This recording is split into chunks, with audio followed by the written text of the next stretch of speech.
ഈ പുഴയുടെ അടിത്തട്ടിൽ വെളിച്ച് കാണാൻ സൗകര്യത്തിലുള്ള ടോർച്ചുകളടക്കമുള്ള സംവിധാനങ്ങളാണ് ഇതിൽ പ്രധാനമായും ഉള്ളത്. ഇത് അദ്ദേഹം തന്നെ നേരത്തെ പറഞ്ഞിരുന്നു. ഈ സംവിധാനം നേരത്തെ അദ്ദേഹത്തിന് കൈവശം ഉണ്ടായിരുന്നില്ല, അത് കൂടുതൽ എത്തിച്ചു എന്നാണ് അദ്ദേഹം പറഞ്ഞത്. ഇതിനെയൊക്കെ തുടർന്നാണ് അദ്ദേഹം ഇവിടെ പരിശോധനയ്ക്ക് എത്തുകയും ചെയ്തത്. ഏതായാലും നമുക്ക് ഇന്നൊരു പ്രതീക്ഷാനിർഭരമായ ഒരു ദിവസം കൂടിയാണ്. കാരണം അർജുനെ കണ്ടെത്താൻ കഴിയുമോ എന്നുള്ള ഒരു ശ്രമമാണ് ഇപ്പോൾ നടക്കുന്നത്. ഏതായാലും വിശ്വാസപരമായുള്ള പൂജകളിലേക്കാണ് ഇപ്പോൾ അവർ കടക്കുന്നത്. അതിനുശേഷം ഏതാണ്ട് 10 മിനിറ്റുകൾക്കകം തന്നെ ഇവിടെ പുഴയിലേക്ക് ഇറങ്ങാനുള്ള ഒരു സാഹചര്യം ഒരുങ്ങും തന്നെയാണ് കരുതുന്നത്. ഏതാണ്ട് 2 മണിക്കൂറെങ്കിലും ഈ പുഴയിൽ പരിശോധന ഇന്ന് തന്നെ നടത്താൻ കഴിയുമെന്നുള്ള പ്രതീക്ഷ ഈശ്വർ മാൽപ്പെ പ്രതീക്ഷ പങ്കുവയ്ക്കുകയും ചെയ്തിട്ടുണ്ട്. അതോടൊപ്പം തന്നെ ഈശ്വർ മാൽപ്പയ്ക്കൊപ്പം 4 പേർ കൂടിയാണ് ഈ സംഘത്തിലുള്ളത്. അവർ എല്ലാ സംവിധാനങ്ങളോടും കൂടിയായിട്ടാണ് ഇവിടെ എത്തുകയും ചെയ്തിരിക്കുന്നത്. ഏതായാലും അർജുൻ്റെ കുടുംബം ആവശ്യപ്പെട്ടതുപോലെ തന്നെ ഈശ്വർ മാൽപ്പയ്ക്ക് അതിനുള്ളൊരു അംഗീകാരം, അതിനൊരു പെർമിഷൻ ഇപ്പോൾ കാർവാർ MLA ഭാഗത്ത് നിന്ന് നൽകിയിരിക്കുന്നു. ജില്ലാ ഭരണകൂടമൊക്കെ ആദ്യഘട്ടത്തിൽ ഈ അനുമതി നൽകാൻ വിസമ്മതിച്ചെങ്കിൽ പോലും അദ്ദേഹം സ്വന്തം നിലയിൽ റിസ്ക് ഏറ്റെടുത്തുകൊണ്ടാണ് ഇപ്പോൾ ഈശ്വർ മാൽപ്പയ്ക്ക് അത്തരത്തിലൊരു അനുമതി നൽകിയിരിക്കുന്നത്. സ്വന്തം റിസ്കിലാണ് അദ്ദേഹം ഈശ്വർ മാൽപ്പ ഈ പുഴയിലേക്ക് ഇറങ്ങാനും പോകുന്നത്. ഏതായാലും അല്പസമയങ്ങൾക്ക് തന്നെ ഈ പുഴയിലെ തിരച്ചിൽ പുനരാരംഭിക്കാൻ കഴിയുമെന്ന് തന്നെയാണ് നമുക്ക് പ്രതീക്ഷിക്കാൻ കഴിയുന്നത്. ശക്തമായ അടിയൊഴുക്കുണ്ടായിരുന്ന സമയത്തും 6 നോട്ടും 7 നോട്ടും ഒക്കെ അവിടെ അടിയൊഴുക്കുണ്ടായിരുന്ന സമയത്ത് ഗംഗാവലി പുഴയിൽ ഇറങ്ങി തിരച്ചിൽ നടത്താൻ ധൈര്യം കാണിച്ചിട്ടുള്ളയാളാണ് ഈശ്വർ മാൽപ്പെ. അതുകൊണ്ട് തന്നെ ഇപ്പോൾ അടിയൊഴുക്ക് വളരെ കുറഞ്ഞിരിക്കുന്നു.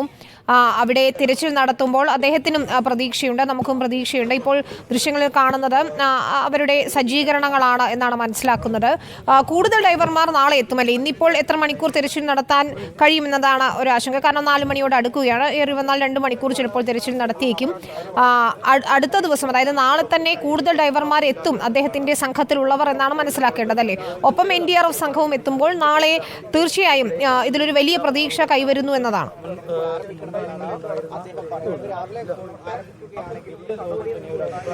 തീർച്ചയായിട്ടും ഇന്ന് 2 മണിക്കൂർ നേരമെങ്കിലും ഈ തെരച്ചിൽ നടത്താൻ കഴിയുമെന്നാണ് ഈശ്വർ മാൽപ്പെ പറഞ്ഞിരിക്കുന്നത്. ഇപ്പോൾ സമയം ഏതാണ്ട് 4 മണിയോട് അടുക്കുന്നു, 3:45 ആയിരിക്കുന്നു.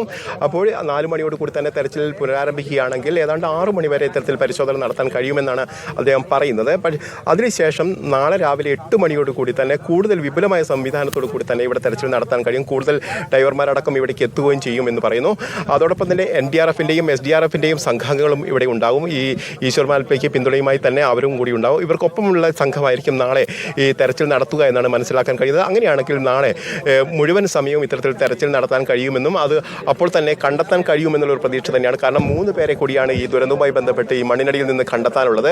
അവരെ കണ്ടെത്തുക എന്നുള്ളതാണ് പ്രധാനപ്പെട്ട കാര്യം. അതിൽ ട്രക്കിനകത്ത് അർജുനുണ്ടോ എന്ന് കണ്ടെത്തുക എന്നുള്ളത് വളരെ പ്രധാനപ്പെട്ട ഒരു കാര്യം കൂടിയാണ്. ഇപ്പോൾ നേരത്തെ കണ്ടിരുന്ന ലൊക്കേറ്റ് ചെയ്തിരുന്ന 2 സ്പോട്ടുകളിൽ ഏറ്റവും പ്രധാനപ്പെട്ട സിഗ്നൽ ലഭിച്ചിരുന്ന 2 സ്പോട്ടുകളിൽ ഒരു സ്പോട്ട് അല്പം താഴോട്ട് തെന്നി നീങ്ങി, ഏതാണ്ട് 15 മീറ്ററോളം തെന്നി നീങ്ങിയിട്ടുണ്ട് എന്നാണ് ഇന്നിപ്പോൾ ഇന്നലെ നാവികസേന നടത്തിയ പരിശോധനയിൽ വ്യക്തമായിരിക്കുന്നത്. ഏതാണ്ട് ആ മേഖലകൾ കേന്ദ്രീകരിച്ചുള്ള ഈ 2 സ്പോട്ടുകൾ കേന്ദ്രീകരിച്ചുള്ള ഒരു തെരച്ചിൽ തന്നെയായിരിക്കും ആദ്യഘട്ടത്തിലായി ഇന്ന് തന്നെ നടപ്പിലാക്കാൻ പോകുന്നത് എന്നാണ് നമുക്ക് മനസ്സിലാക്കാൻ. പ്രാഥമികമായുള്ള ഒരു തെരച്ചിൽ ഈ ഘട്ടത്തിൽ നടക്കുമെന്ന് മനസ്സിലാക്കാൻ കഴിയുന്നു. അതിൽ ഏറ്റവും മറ്റൊന്ന് പ്രധാനപ്പെട്ട ഒരു വിഷയം എന്ന് പറയുന്നത് ഈ മണ്ണ് ഒലിച്ചിറങ്ങിയിരിക്കുന്ന ആ സമയത്ത് ഇവിടെ ലക്ഷ്മണൻ്റെ ഒരു ചായക്കടയുണ്ടായിരുന്നു. ആ ചായക്കടയുടെ ടിൻ ഷീറ്റ് വലിയൊരു പ്രശ്നമായി പുഴയിലുണ്ട്. അത് ഏതൊക്കെ നിലയിലാണ് ഇപ്പോൾ നിൽക്കുന്നത് എന്നുള്ള കാര്യത്തിൽ വലിയൊരു പ്രശ്നമോ ഒരു ആശങ്കയൊക്കെ നിലനിൽക്കുന്നുണ്ട്. കാരണം ഇത്തരത്തിൽ ടിൻ ഷീറ്റിൽ നീങ്ങുന്ന സമയത്ത് അപകടം ഉണ്ടാകാനുള്ള സാധ്യതയൊക്കെ ഉണ്ട്. അതുകൊണ്ട് തന്നെ നേരത്തെ ഈ പുഴയിൽ തെളിച്ചമില്ലാത്തൊരു സാഹചര്യത്തിൽ, വിസിബിലിറ്റി ഇല്ലാത്തൊരു സാഹചര്യത്തിൽ അവിടെ പരിശോധന നടത്തുക എന്നുള്ളത് വളരെ ബുദ്ധിമുട്ടായിരുന്നു. അന്ന് അദ്ദേഹം അവിടെ ഇറങ്ങുകയും ഇത്തരത്തിലുള്ള അപകട സാഹചര്യങ്ങളൊക്കെ കാണുകയും ചെയ്തു എന്ന് ഈശ്വർ മാൽപ്പെ നമ്മോട് തന്നെ പറയുകയും ചെയ്തിട്ടുണ്ട്. പക്ഷേ ഇപ്പോൾ പുഴയിൽ തെളിഞ്ഞ വെള്ളമാണുള്ളത്. അതുകൊണ്ട് തന്നെ കൂടുതൽ ദൂരത്തേക്ക് പുഴയ്ക്കടിയിൽ നിന്ന് കാണാൻ കഴിയും. അതിന് ആവശ്യമായ സൗകര്യത്തോടു കൂടിയുള്ള ടോർച്ചുകളും ഒക്കെ അവരുടെ കൈവശം ഇപ്പോഴുണ്ട് താനും. അത്തരത്തിലുള്ള ഒരു പരിശോധന ഇന്ന് സാധ്യമാകും. അങ്ങനെയാണെങ്കിൽ പുഴയുടെ അടിത്തട്ടിൽ എന്താണ് അവസ്ഥ എന്നൊക്കെ കൃത്യമായി മനസ്സിലാക്കാൻ കഴിയുമെന്ന് തന്നെയാണ് മനസ്സിലാക്കാൻ കഴിയുന്നത്. അങ്ങനെയാണെങ്കിൽ ഇന്ന് 2 മണിക്കൂർ പരിശോധനയിൽ തന്നെ ഒരു പക്ഷേ ഈ ലോറി ഉണ്ടെങ്കിൽ, ലോറി മണ്ണിൻ്റെ അടിയിലല്ല പുറത്താണെങ്കിൽ ലൊക്കേറ്റ് ചെയ്യാൻ കഴിയുമെന്നുള്ള പ്രതീക്ഷ ഈ ഘട്ടത്തിൽ ഏതായാലും ഏതാണ്ട് 2 മണിക്കൂർ മാത്രമാണ് ഉള്ളതെങ്കിൽ പോലും ആ ഒരു പ്രതീക്ഷയിൽ തന്നെയാണ് ഇപ്പോഴുള്ളത്. ഇന്ന് കണ്ടെത്താൻ കഴിഞ്ഞിട്ടില്ലെങ്കിൽ നാളെ പൂർണ്ണ സമയം തെരച്ചിൽ നടത്താനുള്ള തീരുമാനത്തിലേക്കാണ് ഈശ്വർ മാൽപ്പ ഇപ്പോൾ എത്തിയിരിക്കുന്നത്.